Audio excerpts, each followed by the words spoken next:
ಕೊಲ್ಲಿ ಅಂತ ಹೇಳಿದ್ದೇನೆ. ಕತ್ತನ್ನ ಕತ್ತರಿಸಿ ಕುರುವನ್ನು ತಂದು ಕೊಡಿ ಅಂತ ಕೇಳಿದ್ದೇನೆ. ಅವರು ತಂದು ಕೊಟ್ಟ ಕುರುವು ಬೆರಳು.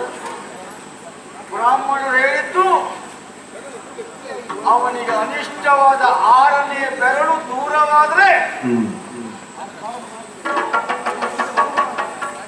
ಏನೋ ಮೋಸ, ಏನೋ ಮೋಸ.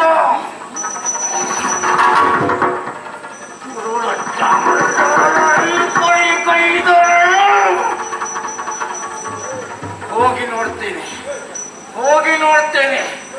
ಇಲ್ಲಿಯ ಅಧಿಕಾರವನ್ನು ಸದ್ಯಕ್ಕೆ ಮದನನಿಗೆ ಒಪ್ಪಿಸಿದ್ದೇನೆ. ನೇರವಾಗಿ